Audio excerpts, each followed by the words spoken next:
Une femme célèbre ou anonyme, une histoire. Paroles de femmes, un podcast réalisé en partenariat avec Skoda.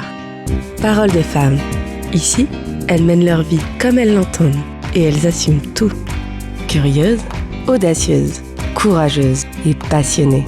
Elles explorent au quotidien le monde qui les entoure et sont venues partager leurs passions, leurs professions, leurs épreuves. Elles se confient au micro de Clémence de Bernis en toute intimité sur leur accomplissement professionnel, leurs victoires comme leurs doutes.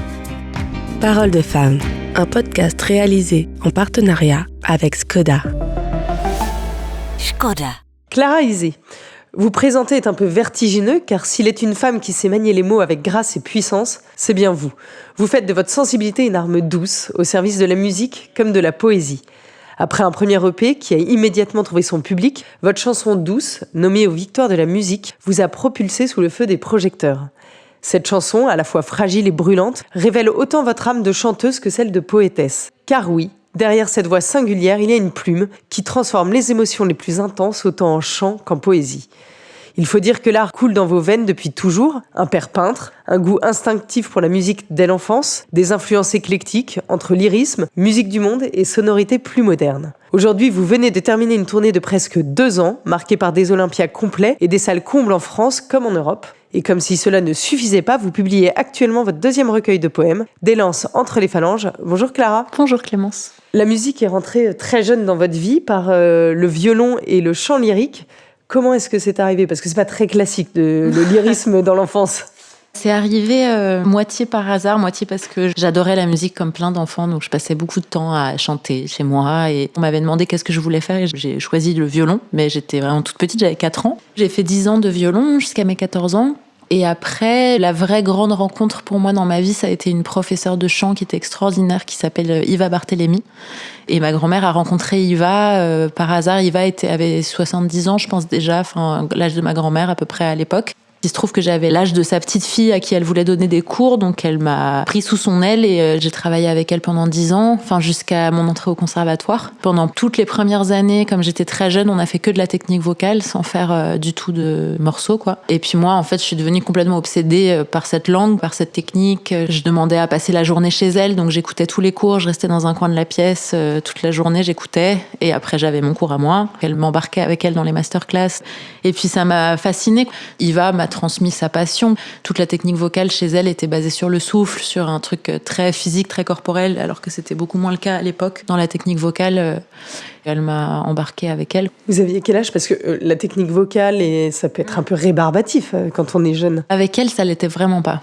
Son exigence envers moi, enfant, m'a élevée. Puis aussi la confiance qu'elle m'a faite, enfant, j'ai senti que c'était quelque chose de rare, je crois. C'était évident que ça serait votre métier, tout de suite ? Ouais. Je crois que je me suis jamais vraiment posé la question. Après, probablement aussi que j'ai été aidée parce que mon père est peintre, ma mère était philosophe et psychanalyste, donc ils ont accueilli ce désir-là. J'ai jamais imaginé pouvoir faire autre chose de ma vie que ça parce que j'étais obsédée par ça.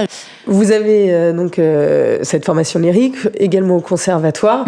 À quel moment vous avez trouvé votre style et comment ? Pour le coup, ça a été peut-être le seul moment vraiment un peu de vrai questionnement et de vrai déchirement d'une certaine manière, c'est quand je suis sortie de la musique classique, quand j'ai décidé de faire autre chose. Je me suis projetée chanteuse, mais chanteuse lyrique toute ma vie d'enfant, d'adolescente. J'ai eu une guitare quand j'avais 14 ans, donc je me suis mise à composer, à écrire des chansons jeune. Et puis quand je suis rentrée au conservatoire, quand j'ai quitté Iva et que je suis vraiment rentrée dans ce milieu-là, etc., je me suis assez rapidement rendu compte que en fait, j'avais une passion totale pour cette technique-là, mais que je serais assez malheureuse si je pouvais pas composer, si je pouvais pas écrire, si je pouvais pas essayer de mélanger des univers qui m'habitaient et qui étaient hétéroclites. Ça a été aussi qu'à partir de mes 18 ans, je suis partie de chez moi, j'ai eu mon appart avec une très grande amie à moi qui s'appelle Lou. On était en prépa toutes les deux littéraire, on s'est rencontrés là-bas. Et on écoutait beaucoup à l'époque de musique moyenne-orientale, iranienne, grecque traditionnelle, du rebetiko, qui est la musique grecque des années 30-40. Donc on a voyagé beaucoup en Grèce, on a voyagé aussi beaucoup à Cuba, au Mexique, en Colombie. Et à chaque fois, on récoltait des chansons qu'on notait dans des carnets. On organisait ces soirées musique où on invitait plein de musiciens qui venaient vraiment d'univers musicaux très différents. Et c'est un truc que j'ai jamais cessé de faire. Donc encore aujourd'hui, là, la tournée, elle était tellement intense que je l'ai moins fait chez moi. Ces moments-là aussi de musique improvisée ont beaucoup nourri les idées d'arrangement sur le premier album. Donc je pense que le côté hybride de cet album, il vient aussi de tout ça, quoi.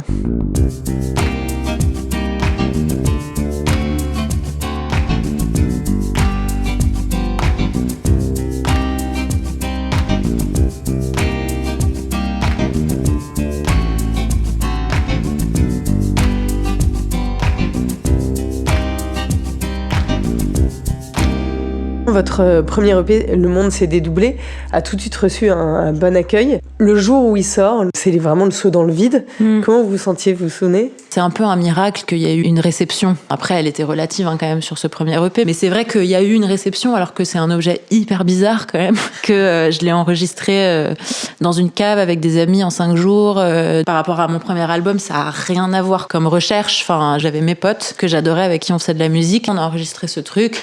Je l'ai fait mixer. J'ai tout autoproduit toute seule. Et en fait, on m'a parlé de Mélissa Fulpin, qui fait partie des grandes magiciennes de ma vie depuis, qui est une attachée de presse incroyable et qui a aussi été manageuse. Je lui ai écrit un message en lui disant, voilà, j'ai fait ce petit EP, est-ce que vous voudriez bien l'écouter et me dire ce que vous en pensez ? Enfin, voilà.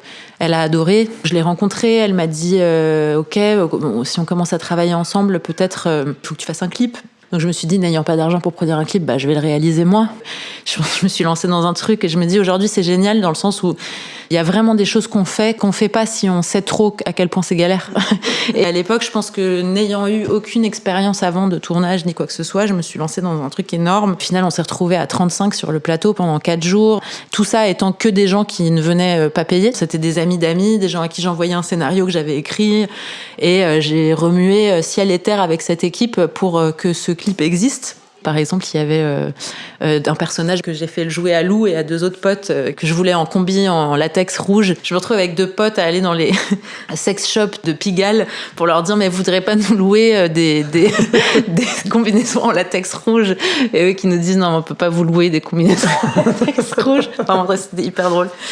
On a fini par faire ce clip. Et suite à ça, Mélissa m'a dit il faut qu'on essaye d'organiser un petit concert de sortie d'EP pour qu'on invite des gens et qu'on voit si ça peut intéresser un tourneur ou si voilà. Moi, je me souvenais qu'il y avait ce club, le Silencio, dessiné par Lynch. J'ai envoyé un truc tellement mignon au mec du Silencio que le mec, par miracle, a dit oui. On était 10 sur scène, on a foutu un bordel pas possible. C'était blindé parce qu'évidemment, il y avait tous nos potes qui venaient. Et c'était un concert très bordélique, mais c'est un de mes plus beaux souvenirs de concert parce que c'était la première fois vraiment qu'on jouait à mes morceaux. Et donc, Mélissa, à ce moment-là, a invité plusieurs tourneurs, dont le tourneur avec qui je travaille depuis, qui est un tourneur merveilleux qui s'appelle Unité Production. Il a adoré le concert, le mec, qui est Thierry Langlois en l'occurrence. Et on a développé une relation qui est trop belle. Et suite au Covid, on a quand même tourné un peu sur cette EP sans avoir de label. Et après, j'ai commencé à faire mes maquettes pour l'album suivant. Je me suis dit, j'ai envie de le produire avec quelqu'un. Je compose et j'écris, mais j'aimerais qu'on pense les arrangements avec quelqu'un. Donc j'ai bossé avec Sage. Et là, j'ai rencontré des labels et j'ai fini par signer ici chez Tôt ou Tard. Et c'était merveilleux, ça s'est très très bien passé. Et c'est là qu'arrive Océano Nox. Ouais. Donc avant même de parler de l'album, c'est quoi ce titre ? Qu'est-ce que ça signifie ? Océano Nox, ça vient d'un vers de Virgile dans l'Énéide. La phrase entière, la traduction, c'est « Et la nuit s'élance de l'océan ». J'ai réalisé que toutes les chansons revenaient autour de cette idée-là de qu'est-ce qu'on fait avec la nuit qui nous habite, qu'est-ce que je fais de ma nuit intérieure, donc comment je la traverse, comment je vais chercher des outils dans cette nuit-là pour la transformer. Et à la fois, il y a quelques morceaux qui parlent aussi d'une angoisse plus collective et qu'est-ce qu'on fait de cette angoisse-là, comment on la transforme pour qu'elle génère des imaginaires de désir et pas seulement des imaginaires d'angoisse. Ça reflète l'envie plus générale de production de l'album, où à la fois il y a l'utilisation de voix, de cordes, d'instruments anciens, et à la fois beaucoup de synthé, de rythmique électro, de choses plus contemporaines. Et j'aimais bien l'idée que ce soit à la fois un mot latin qui vienne d'un poète, déjà la poésie étant hyper centrale dans mon travail, et en même temps, quand on dit Océano Nox, on a l'impression que c'est une langue un peu du futur. Et j'aimais bien aussi que le titre soit un titre qu'on entende d'abord musicalement avant de le comprendre rationnellement. Dans votre album, il y a du français évidemment, et il y a aussi de l'espagnol. Pourquoi spécifiquement de l'espagnol ? Parce qu'il y aurait pu y avoir du grec par rapport à ce que vous racontiez tout à l'heure, et c'est l'espagnol. L'espagnol parce que c'est ma deuxième langue maternelle. J'ai été élevée en grande partie par ma nounou qui s'appelle Rosario, et ma mère travaillait beaucoup, donc souvent à l'étranger. Par ailleurs, il y a une espèce de filiation parce que ma mère elle-même a été élevée par une femme espagnole qui est ma grand-mère de cœur qui s'appelle Chelo. J'allais en Espagne à chaque fois pendant les vacances, j'allais dormir une fois par semaine chez elle et c'était ma grand-mère, quoi. Donc on parlait espagnol quand on était gamin tout le temps à la maison. Et c'est vraiment une langue que j'adore pour le chant. Je suis une grande fan de flamenco, je suis aussi une grande fan de musique mexicaine et colombienne. Et puis après, c'est vrai que dans le tout premier EP, il y a une chanson en anglais aussi. Ça, je pense que c'est quelque chose qui m'est resté des moments où je faisais beaucoup de reprises de langues différentes. On n'est pas la même personne quand on parle dans différentes langues. Quand je compose en espagnol, je composerai jamais les mêmes chansons en français. Enfin, c'est aussi une façon d'aller explorer des identités différentes en soi. Donc ouais, c'est pour cette raison.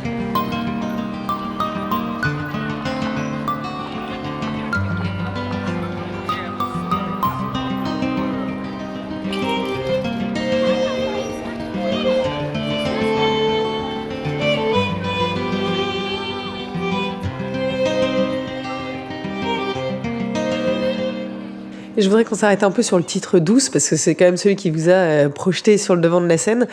Est-ce que vous avez senti venir le succès et est-ce que vous expliquez le succès particulièrement sur cette chanson ? Je me suis jamais posé vraiment la question du succès ou pas. J'ai senti que c'était une chanson forte de l'album et d'ailleurs j'ai particulièrement bataillé pour que ce soit le single de l'album. Quand on a été nominé aux Victoires avec Douce, personne s'y attendait vraiment. Ça m'a donné raison de rester très fidèle à ton étrangeté. C'est dans le juste, quoi. Et en fait, les gens, ils reçoivent ça. Même si c'est des formats qui sont pas forcément les formats les plus évidents que t'as fait, en fait, je pense que les gens reçoivent l'endroit d'adéquation, de justesse, de vérité. Et cette nomination aux Victoires de la musique, ça représente quoi, déjà en termes de consécration, mais en plus en termes de tremplin et de notoriété, de changement de vie ? Qu'est-ce que ça a changé dans votre vie ? Les Victoires, comme d'autres prix, là où c'est merveilleux, c'est qu'il y a une consécration pour l'équipe. C'est un moment de reconnaissance d'un travail collectif, de reconnaissance aussi d'un accueil. Donc pour ça, c'est merveilleux. Il faut prendre les prix pour ce qu'ils sont, c'est-à-dire pour des tremplins géniaux pour faire découvrir la musique à d'autres personnes. Et en même temps, je pense qu'il ne faut pas trop s'y attarder pour pas trop perdre de sa liberté non plus. On le disait tout à l'heure, 2 ans de tournée et des Olympias complets. Le premier Olympia, c'est quoi ? Parce que c'est quand même une salle mythique. Vous étiez dans quel état ? Franchement, les 3 Olympias qu'on a fait étaient magiques et ça m'a vachement surprise parce que moi, j'ai pas du tout le fétichisme des salles. Et du coup, j'ai été surprise par l'effet que ça m'a fait. C'est-à-dire que le matin du premier Olympia, j'étais dans un état de béatitude qui est vraiment hyper rare et d'excitation. J'avais qu'une envie, c'était d'être sur scène. J'avais à la fois hyper le trac et en même temps, j'avais trop hâte d'y être. Incroyable, les 3 concerts qu'on a fait là-bas, et c'était dingue, ouais. Dans ce tourbillon d'émotions, vous emmenez aussi tous vos amis. Pour vous, ça se vit avec ses proches, ces moments-là ? Ouais, carrément. C'est pas que je décide d'appeler mes amis, c'est que mes amis, c'est les personnes que j'admire le plus aujourd'hui musicalement. Mon ami Lou, dont je parlais tout à l'heure, Paul Barrère, qui pour moi est hallucinamment doué, Daphné Kritaras, qui est une immense chanteuse et qui m'a fait ce cadeau d'ouvrir le dernier Olympia. Donc ouais, je les embarque avec moi, mais ils m'embarquent aussi avec eux. Et c'est un peu une évidence que quand j'ai un concert important, où j'ai l'occasion de les inviter parce que c'est à Paris, je le fais parce que c'est mon bonheur. Ils me font un grand cadeau d'être là. 2 ans de tournée, c'est beaucoup de dates, c'est même plusieurs dates dans la même semaine. Comment on fait pour avoir toujours l'énergie qu'il faut, pour donner autant au public ? Parce que le public vous suit pas sur toutes les dates, donc Bien il faut sûr. toujours donner. C'est pas difficile par moment ? C'est parfois très difficile, mais c'est absolument génial. Moi, je viens du live, ma vie, c'est la musique live. J'adore aussi le studio. Pour le moment, dans ma vie, j'aime toutes les étapes de ce travail, donc c'est une grande chance. Réunir des gens dans un même espace à qui on ne demande rien de leur identité pour faire une expérience collective heureuse, aujourd'hui, c'est éminemment politique et ça me bouleverse pour cette raison-là. Votre créativité, elle dépasse la musique et les poèmes dont on va parler parce que vos clips sont très travaillés, très artistiques. C'est vous qui avez tout en tête avant de vous lancer ? Jusqu'ici, j'ai réalisé ou co-réalisé tous mes clips. C'est venu d'un manque de moyens au début. Et en fait, j'ai découvert que j'adorais ça. Quand on met autant de soi dans le travail d'un texte, dans la composition, dans tout ça, aujourd'hui, l'image est tellement importante que ça me paraissait absurde de laisser quelqu'un d'autre traduire ses chansons. On a de la chance de faire un métier dans lequel on peut parfois toucher des langages qu'on connaît pas et puis se lancer un peu dans le vide et voir, quoi.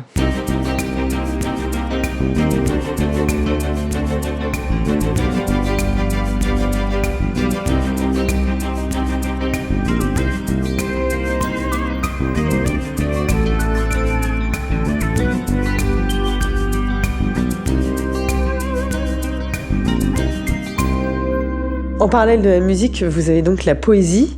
Qu'est-ce que l'écriture de la poésie apporte que ne vous apporte pas l'écriture de vos chansons ? Pour moi, c'est deux choses très différentes. Mais d'ailleurs, pour le prochain album, je commence à essayer de un peu moins dissocier les choses.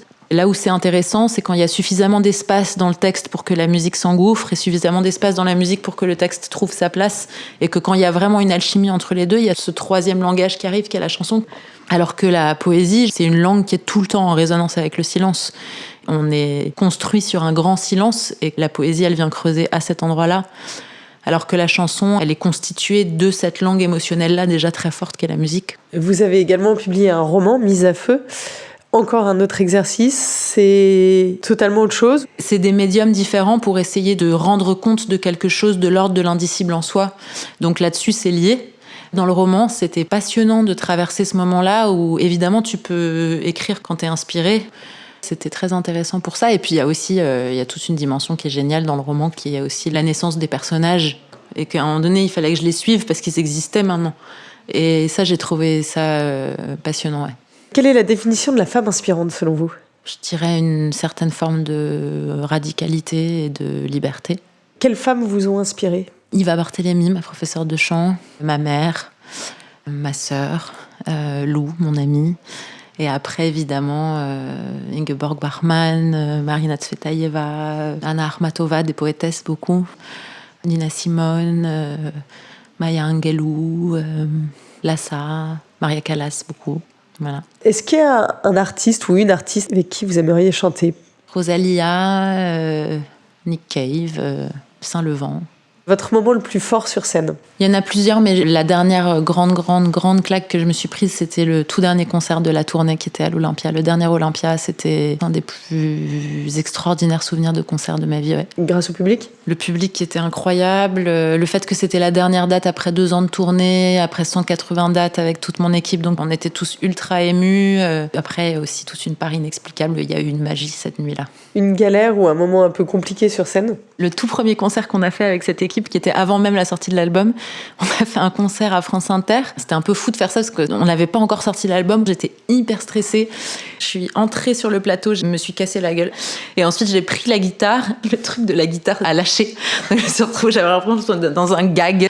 Il y a eu aussi un autre moment qui était très drôle où on était tous vraiment épuisés. Et à un moment donné, pendant le concert, les musiciens sortent et je me retrouve toute seule, puis après ils reviennent. Et en fait, j'ai mal capté. Ma guitariste vient et on fait un morceau à 2 avant que tout le monde rentre. J'ai oublié ce moment-là. J'ai cru qu'on était au morceau d'après. Et donc j'ai présenté tous les musiciens qui n'étaient pas sur scène. Et je suis vraiment retournée et j'étais tellement épuisée que j'ai vraiment présenté tout le monde alors qu'il n'y avait personne. Fou rire absolu quand je me suis rendu compte de la connerie. Et puis fou rire du public, enfin, c'était un moment très drôle.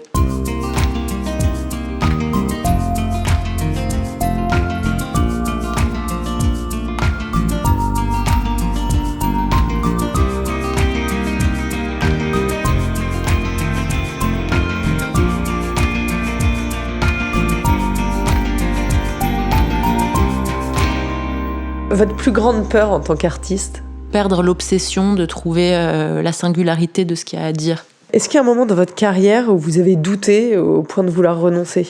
Au point de vouloir renoncer, non, jamais. Et un échec qui a eu un énorme impact dans votre vie ? D'une certaine façon, l'échec de la musique classique, dans le sens où, au moment où j'ai décidé que j'allais pas au Conservatoire national en chant lyrique et que là, je me jetais dans le vide en faisant une école de théâtre et en essayant d'écrire mes chansons, ça a été une vraie rupture énorme pour moi et je l'ai vécu à ce moment-là comme un échec. De pas réussir à être la personne qu'il fallait pour pouvoir avoir ce désir-là d'être chanteuse lyrique et interprète, de me rendre compte que je serais pas heureuse comme ça. Je l'ai vécu comme un gros échec à l'époque et aujourd'hui, c'est ce qui m'a amenée à faire ce qui me rend si heureuse. Donc je me dis que c'est plutôt joyeux. Votre plus grande victoire ? D'être entourée par des gens que j'admire et que j'aime dans mon travail. Si vous deviez choisir une chanson pour illustrer votre vie, ce serait laquelle ? Du silence, je crois. Du silence ? Ouais. Votre prochain Everest ? Mon prochain Everest, mon prochain album. Un mantra qui vous guide ? Je crois que c'est pas exactement ça, mais c'est un truc du genre attrape ta chance, serre ton bonheur et va vers ton risque. À te regarder, ils s'habitueront. On va revenir quelques instants à un de mes sujets de prédilection qui est l'automobile. Quel est l'objet qui ne vous quitte jamais quand vous prenez la voiture ? Des écouteurs, je dirais. Écouter de la musique. Votre meilleur moment passé en voiture ? On est parti à 2 en van en Norvège. Et on a fait 10 jours comme ça, à s'arrêter dans les fjords et tout. C'était complètement magique. À l'inverse, votre pire souvenir en voiture ? Ah, des souvenirs de grandes disputes assez violentes dans la voiture quand j'étais gamine. D'avoir très envie de sortir de la voiture et de pas pouvoir. En voiture, vous êtes plutôt zen, énervé, vous chantez, vous écoutez de la musique, des podcasts. J'écoute la musique et je chante. Et pour finir, comme le veut la tradition dans Parole de Femme, on part en road trip. Clara, où est-ce que vous nous emmenez ? Si vraiment je pouvais partir demain, là, je crois que j'irais en Grèce parce que ça me manque beaucoup, beaucoup. Merci Clara pour ce grand moment de poésie. Merci. C'était Parole de Femme, un podcast réalisé en partenariat avec Skoda. À chaque épisode, une femme célèbre ou anonyme, une histoire. Ici, elles mènent leur vie comme elles l'entendent et elles assument tout. Elles explorent au quotidien le monde qui les entoure et sont venues partager leurs passions, leurs professions, leurs épreuves. Elles se confient au micro de Clémence de Bernis en toute intimité sur leur accomplissement professionnel, leurs victoires comme leurs doutes. Parole de Femme, un podcast réalisé en partenariat avec Skoda. Skoda. Merci à vous d'avoir écouté cet épisode de Parole de Femme. Pour soutenir le podcast, n'hésitez pas à vous abonner sur vos plateformes d'écoute préférées, à nous suivre sur Instagram et à laisser un petit cœur ou un commentaire. C'est précieux pour continuer à faire entendre ces voix inspirantes.